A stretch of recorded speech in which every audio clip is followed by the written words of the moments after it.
Hi everyone, and a very warm welcome to this week's WARNO devblog. Today we are getting a short overview of what's to come.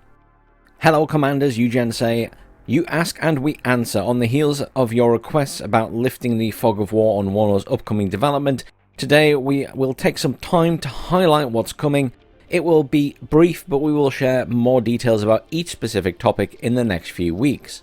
Yes, we know it might only address some of your feedback and comments. Smaller, more intricate changes we will deal with on a case-by-case basis. Instead, this post sketches a big picture overview of new and updated features and mechanics for WARNO's near future. So their first subheading is Berthia out now, and it's just a little section of a reminder that last week they released Berthia and there's some new operations out. Go take a look at the bug fixes, unit changes and balance patch that came with it. Over to new operations as the next subheading. So besides the upcoming changes, we can also lift the tip of the veil on the next operations coming to WARNO. First up is a change of focus. The Gotterdammerung operation will shine a spotlight on the East German National Volksarmee, the NVA. In a pitched defense battle in front of the recently captured Bamsberg during the first few days of the war. After a failed advance and pursued by American and West German forces, the East German 11th Motsuchen Division is in a desperate situation. To save the southern flank of the Warsaw Pact invasion, as well as the division itself, it's do or die time for Motsuchen Regiment 17, who need to hold off NATO as long as possible in the valley of Stegarach.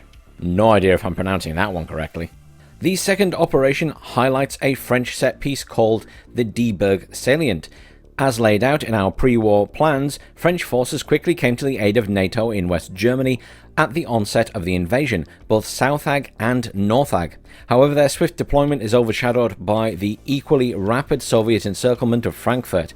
As such, before everything is lost, the French 7th E Division Blindy is redirected to Centag to forward deploy and defend a tentative foothold on the approaches to the city. The successful relief of Frankfurt lies in the balance. Next up is Reworked Urban Combat. One of the most frequent feedback voiced is the state of urban combat in WARNO. We are currently in the progress of playtesting various options to improve urban warfare. While we will go into more detail later, we can already mention that we are adding clearer view zones for units within cities and reworking urban density as part of a package to make fighting in built-up areas more exciting. In general, gameplay in urban zones will see a significant overhaul. Next up is a new map. The next tactical maps in production pipeline will feature updated take on the urban combat zones as mentioned above.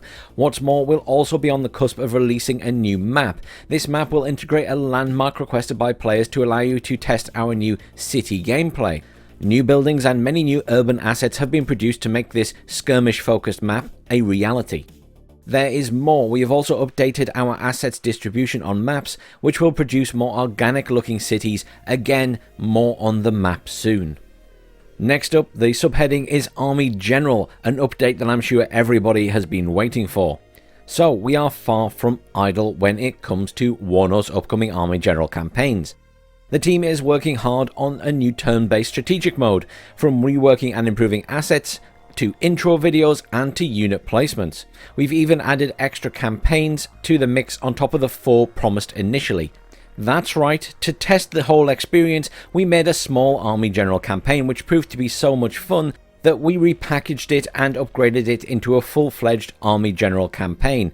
To be updated with intro, briefings, voice acting, etc. The other campaigns are also getting dedicated videos, one major one covering WARNO's Road to World War III, and one for each campaign dealing with specific strategy, situation, and briefings. The next subheading is new multiplayer divisions. We know our community is hotly anticipating our Army General campaigns, but we wanted to give you something to play with already. To make up for the long wait, we created 2 extra multiplayer divisions inspired by some of our formations depicted in the released operations Black Horse's Last Stand and Red Juggernaut. These new divisions will not receive any new unit models except those done for the campaign but haven't been used yet for any skirmish or multiplayer use. What they will get are some new variations on existing units, as well as original equipment and slot availability allocation, giving these 2 new divisions, one NATO and the other Warsaw Pact, a distinct flavour. More on the new divisions soon. Next subheading is balance, balance, balance. Yes, that is the magic word, as you know. We have increased the rate at which we deliver our balance patches. We changed our version building process, allowing us to be more agile. Updates now come out more often and more regularly. As we like the new way of doing things, we intend to keep these updates coming with smaller, more frequent patches. It also means that each time we can focus on a specific issue reported by the community and address them as soon as possible. The first item on the board, we are addressing both unit speeds and tackling, we guess by now, the infamous tank meta. And that is everything for this week, ladies and gentlemen. Thank you very much for joining me. Please do like, share, and subscribe to stay up to date on the latest WARNO news as well as various other games. But they say see you on the battlefield, and indeed that's what we will do. Have a great weekend, everyone, and I'll see you all soon.